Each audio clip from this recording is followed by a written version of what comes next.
අපි හැමදාම ජීවිතේ දුවන්නේ ලොකු ඩ්‍රීම්ස් එක්ක, ස්ට්‍රෙස් එකක් එක්ක, බිසි වැඩත් එක්ක.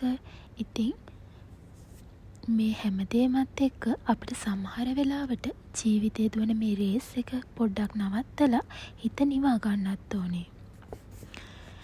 හිතට සැනසීමක් දෙන මතකයන් ආයෙම අලුත් කරපු ලස්සන ගමනක් තමයි අපි අද ගියේ.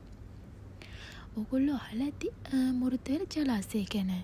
අපි අද නම් ගියේ මුරුතේල ජලාශයට නෙමෙයි. මේ තියෙන්නේ මුරුතේල පුරාණ රජමහා විහාරය. මේ තියෙන්නේ මුරුතේල පන්සලේ එක පැත්තක් විතරයි. බෝධීන් වහන්සේ වැඩමවල ඉන්නේ මේ පැත්තේ. ඔයාලට බලා ගන්න පුළුවන් ලස්සන චිත්‍ර ටිකක්.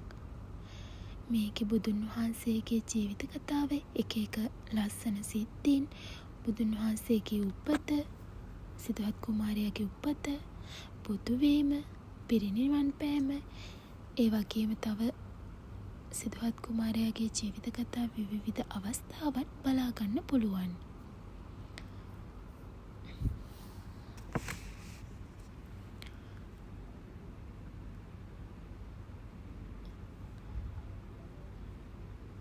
මේ තමයි මුරුතේල පන්සලේ අනිත් පැත්ත.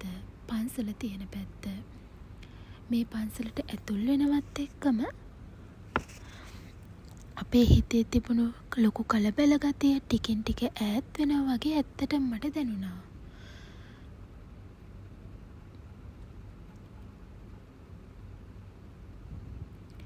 මේ තියෙන්නේ බුදුන් වහන්සේ දුෂ්කර ක්‍රියා කරන අවධිය ලස්සනට නිරූපණය කරලා තියෙන විදිය.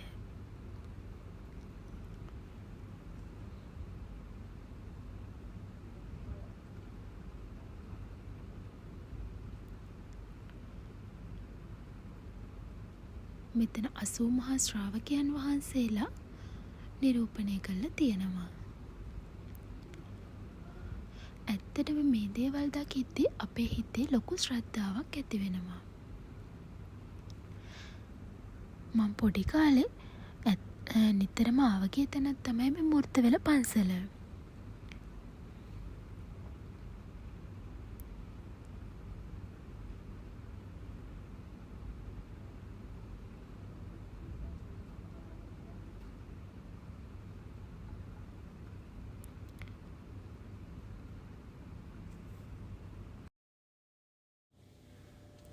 මේ තියෙන්නේ පන්සලේ තියෙන තවත් ලස්සන තැනක්.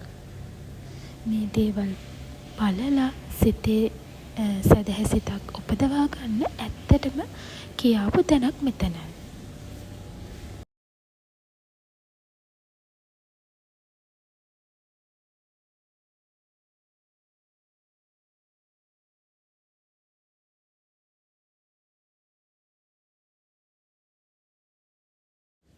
ඔයාලට පේනව නේද මේ ලස්සන බුදු කුටියේ නිල් පාටින් ඉන්නේ මුගලන් මහරහතන් වහන්සේ. අනිත් පැත්තේ සරියුත් මහරහතන් වහන්සේ.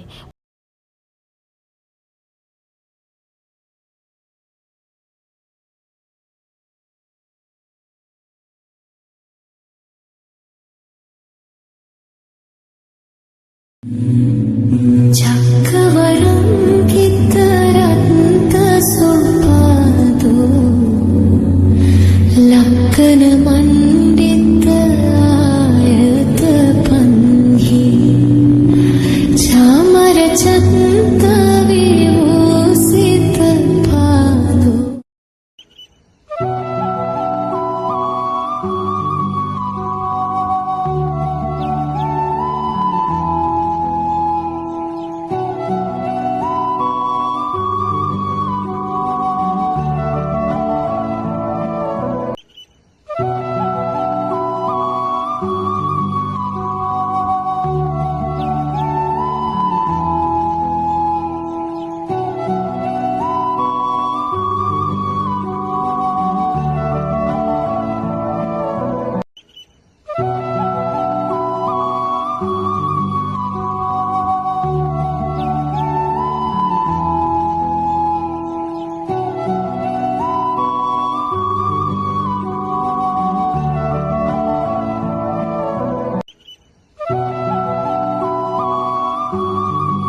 ආයෙමත් පාරෙන් එහා පැත්තට ගිහින් බෝධි පූජාව සඳහා මල් පහන් පත්තු කරා.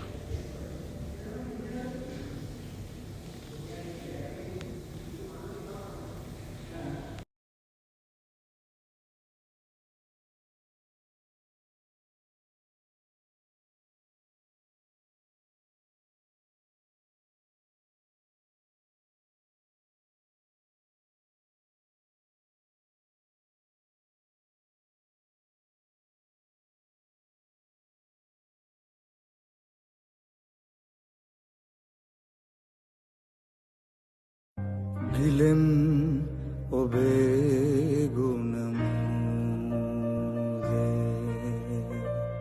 වෙඳින් ඔබේ දම්සාදී වදින් වදින් ඔබ පාදේ